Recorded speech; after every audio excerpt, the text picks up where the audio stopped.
Pemirsa selamat malam, Anda menyaksikan Prime Talk Tajam Dalam bersama saya Rory Asyari. Meskipun proses rekapitulasi penghitungan suara masih berlangsung di KPU hingga saat ini, namun hak dan juga kewajiban kita sebagai warga negara untuk menggunakan hak pilih telah selesai.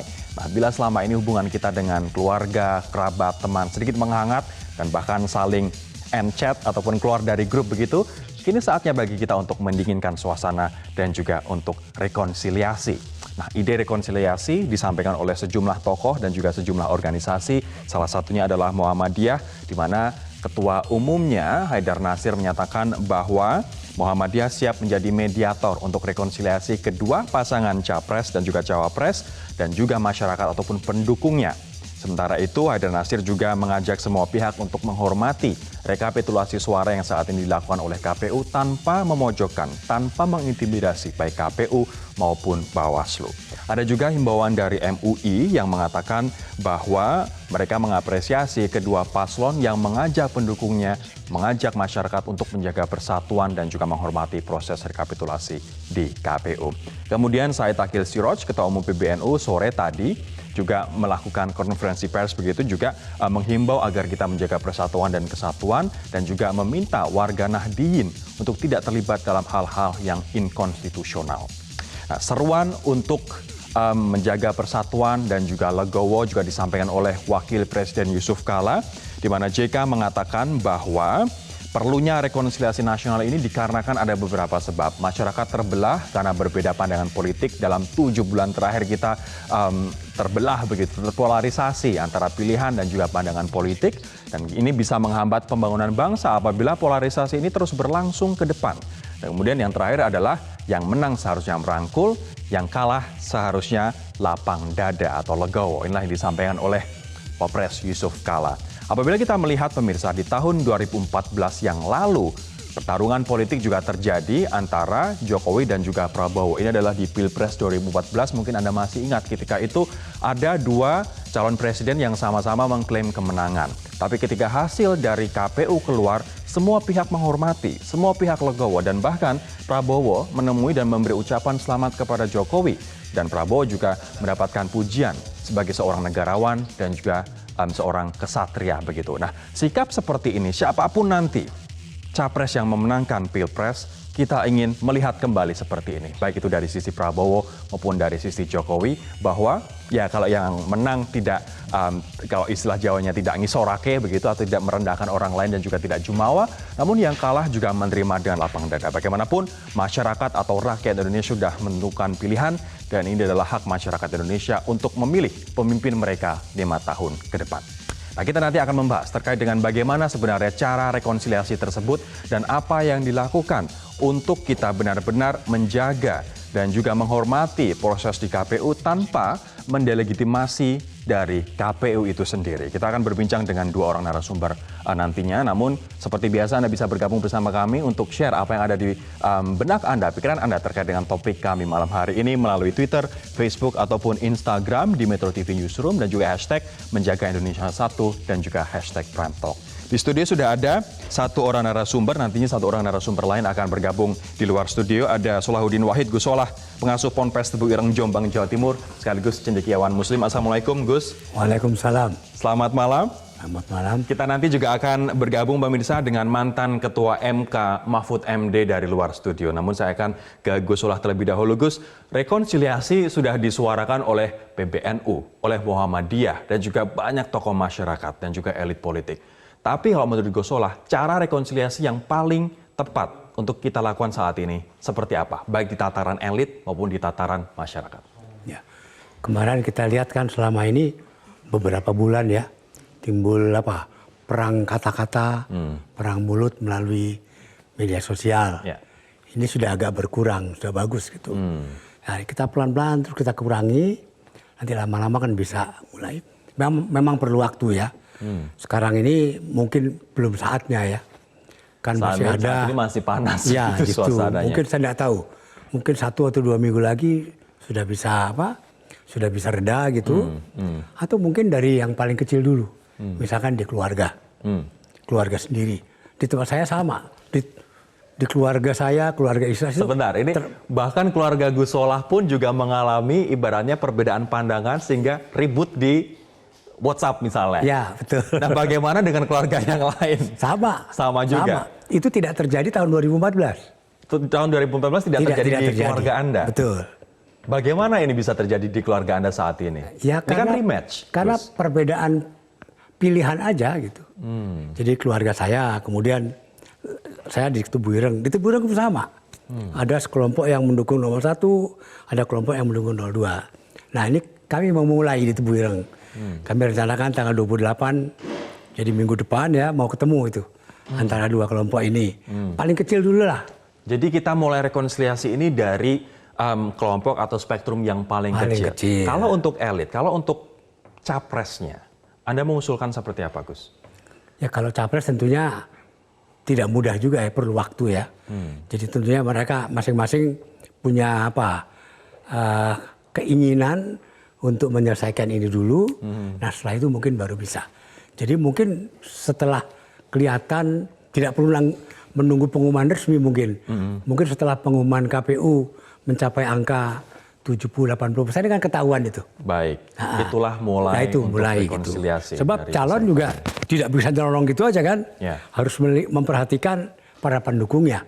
Mungkin para pendukungnya calonnya sudah siap, para pendukungnya belum gitu. Nah itu jadi perlu waktu lah. Baik, selain rekonsiliasi kita juga ingin bahwa KPU diberi ibaratnya kepercayaan dan juga wewenang untuk menjalankan tugasnya dengan sebaik-baiknya. Dikarenakan ini juga yang disampaikan oleh kedua capres bahwa mereka menghormati proses dan juga ibaratnya mempersilahkan KPU bekerja semaksimal mungkin. Nah, nanti kita akan tanyakan hal ini, bagaimana menjaga independensi KPU dan juga memastikan KPU bekerja dengan profesional. Kita akan membahasnya selain dengan Gus Solah dan juga dengan Mahfud MD sesaat lagi.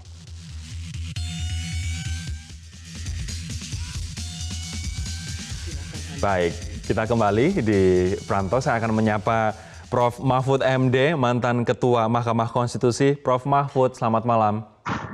Selamat malam. Prof, saya ingin tanya terlebih dahulu terkait dengan rekonsiliasi. Kalau tadi Gus Solah mengatakan kita bisa mulai dari level paling kecil, yakni keluarga. Gus Solah akan memulai dari pesantren, pondok pesantren Tebu Ireng begitu. Kita sebagai bangsa, seperti apa rekonsiliasi yang bisa kita lakukan? Memang mungkin ada sekurang-kurangnya 2 level ya, mulai dari keluarga termasuk keluarga pondok pesantren seperti yang dilakukan oleh Gus Solah. Ya kemudian dengan orang sekampung gitu ya, itu termasuk di level pertama, artinya di level tingkat bawah. Tapi saya melihat dan merasakan ya, tidak ada sesuatu yang panas sebenarnya di tingkat bawah, di tingkat akar rumput itu menurut pengamatan saya tenang-tenang saja itu. Yang ribut kan hanya di atas dan di medsos saja sebenarnya. Itu pun kalau kita lihat sebenarnya ada harapan baik untuk rekonsiliasi. Pertama, kalau kita lihat segi perkembangan politiknya, taruhlah di pihak paslon nomor 2, paslon 2 itu yang seperti keras sekali, kan sebenarnya bagian-bagiannya sudah cair. Misalnya Pak SBY sudah menginstruksikan agar Partai Demokrat keluar dari gerakan atau BPN. Kemudian PKS juga tidak banyak bereaksi terhadap hasil pemilu ini, banyak diem aja. Kemudian PAN juga nampaknya nyaman-nyaman saja gitu. Sehingga ini mungkin hanya pendukung-pendukung yang memang sangat tanda petik fanatik gitu ya. Terhadap Pak Prabowo, dan itu nanti bisa diselesaikan pada akhirnya melalui mekanisme hukum, yaitu penghitungan resmi dari KPU dan ke Mahkamah Konstitusi. Saya kira sesudah itu selesai semua. Prof, kalau misalnya penghitungan suara dari KPU itu memang ditunggu-tunggu dan merupakan salah satu komponen penting dalam rekonsiliasi nasional kita, tapi kita juga melihat bahwa KPU beberapa bulan terakhir ini menjadi korban delegitimasi, bahwa masih sampai dengan hari ini KPU terus didelegitimasi. Namun secara independensi, Anda melihat independensi KPU itu seperti apa, Prof? Masih sangat independen KPU itu, tidak bisa didikte oleh siapapun. Saya sudah memprediksi pada bulan Februari yang lalu melalui media, saya katakan KPU Anda begitu hasil pemungutan suara itu selesai melalui quick count, serangan-serangan terhadap KPU akan datang secara brutal. Itu kan sudah terjadi sejak tahun 2004, 2009, 2014. Kan selalu terjadi sejak ada pilpres langsung. Gitu. Tidak pernah KPU itu dianggap benar oleh yang kalah. Gitu. Tetapi kan ada penyelesaian. Mekanisme konstitusional itu yaitu Mahkamah Konstitusi. Yang penting KPU tetap independen seperti sekarang. Bahwa ada kesalahan-kesalahan, misalnya salah entry ya, itu kan manusiawi dan itu tidak masif dan itu bisa silang juga. Kadangkala menguntungkan paslon 1, kadangkala menguntungkan paslon 2. Kenapa itu bisa terjadi? Karena tidak terstruktur dan tidak masif. Itu misalnya orang menulis 148 menjadi 184 gitu ketika entry data gitu. Sehingga berbeda dengan dengan C1-nya. Itu manusiawi dan bisa dikoreksi secara sangat tepat nanti ketika ada penghitungan manual di mana semua pihak hadir di dalam proses perhitungan itu. Ya. Baik, Prof. Mahfud, kalau misalnya kedua capres sepakat untuk menyerahkan rekapitulasi suara kepada KPU dan mempercayakan ini kepada KPU, namun ada pihak-pihak yang tidak bertanggung jawab yang terus saja mendelegitimasi KPU. Apa bahayanya bagi kita apabila pihak-pihak ini terus saja leluasa mendelegitimasi dan dibiarkan mendelegitimasi KPU?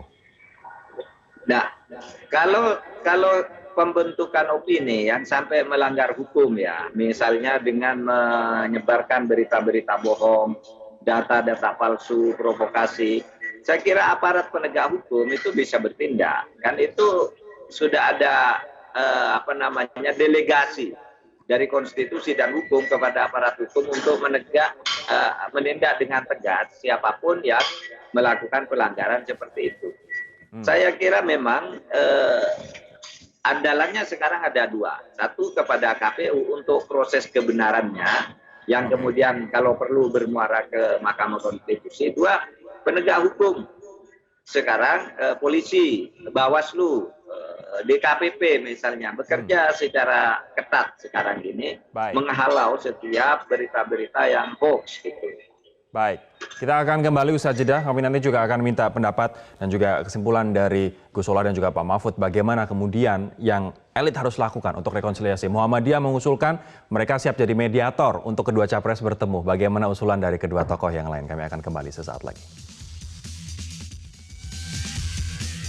Saya akan kembali ke Gus Solah. Gus Solah, kalau dari Pak Haidar Nasir Muhammadiyah mengatakan Muhammadiyah siap menjadi mediator. Tadi kita juga melihat Pak Said Akil Siroj, Ketum PBNU juga mengatakan bahwa kita jaga persatuan, kaum Nahdliyin tidak boleh jadi bagian dari gerakan inkonstitusional. Nah, kalau menurut Anda, elit khususnya kedua capres harus mulai rekonsiliasi kapan dan seperti apa? Ya itu tidak mudah menjawabnya ya. Yang menjawab kan yang bersangkutan. Ketika dia merasa oke, ini saatnya. Memang harus ketemu yang di atas ini. Itu kan simbolik ya. Setelah mereka ketemu, yang bawahnya baru ikut. Nah kita beruntung ini mau puasa. Dua minggu lagi. Ya, jadi mungkin buka bersama. Ya itu bagian dari rekonsiliasi. Nanti ujungnya pada halal bihalal gitu. Saya sih tidak melihat kekhawatiran ya. Anda tidak melihat kekhawatiran bahwa ini ketegangan akan terus-terusan berlangsung begitu ya Gus? Iya, insya Allah pelan-pelan akan mereda dan tinggal kita berjalan bersama lagi. Kita coba apa yang bisa kita lakukan untuk membawa ini ke arah yang baik. Kita bergembira loh, bersyukur bahwa kita bisa menyelesaikan pemilu ini dengan baik kan. Ini kan kemenangan semua orang. Oke, saya akan ke Prof. Mahfud sekarang, Gus Solah. Prof. Mahfud, kalau di tahun 2014 kontestannya sama, yang ngeklaim juga dua-duanya juga mengklaim begitu. Tapi pada akhirnya ketika keputusan KPU keluar, ya semua kemudian legowo dan akhirnya Pak Prabowo pada waktu itu yang kalah mendatangi Pak Jokowi, bahkan pelantikan juga datang memberikan selamat dan juga legowo. Nah, kita juga ingin melihat itu di tahun ini. Siapapun yang menang nanti, yang kalah juga harusnya legowo. Apa saran Anda untuk kedua capres ini, Prof? Ya begini, tahun 2014 itu memang rekonsiliasinya tidak secepat yang Anda katakan tadi. Karena begitu KPU memutuskan itu terjadi perkara di MK dan situasinya panas. Bahkan sesudah MK memutuskan pun masih ramai lagi.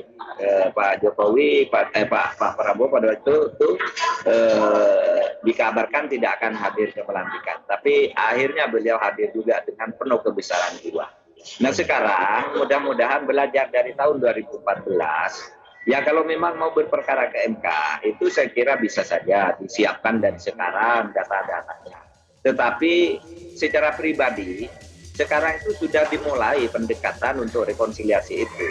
Saya gembira bahwa Pak Prabowo dan Pak Jokowi tadi, ya, 2 hari ini sudah sama-sama menyatakan mereka mengklaim dirinya menang, tetapi masih harus menunggu keputusan KPU. Dan mereka menyatakan silaturahim akan terus disambung, mereka masih bersaudara sebagai sesama anak bangsa. Nah pernyataan itu sangat menjanjikan untuk kesejukan dalam waktu yang tidak lama. Baik, inilah yang kita harapkan kemudian kalau dari capresnya rekonsiliasi dan sejuk, bawah-bawahnya juga sejuk begitu ya. Prof. Mahfud, terima kasih atas waktunya bersama kami di Prime Talk. Gus Solah, terima kasih teman-teman atas waktunya di Prime Talk. Pemirsa, demikianlah perbincangan kami. Semoga kita akan melihat suasana yang lebih dingin begitu dan juga reconciled setelah apa yang kita lalui 7 bulan terakhir di pemilu ini. Saya Rory Asyari undur diri. Selamat malam, sampai jumpa.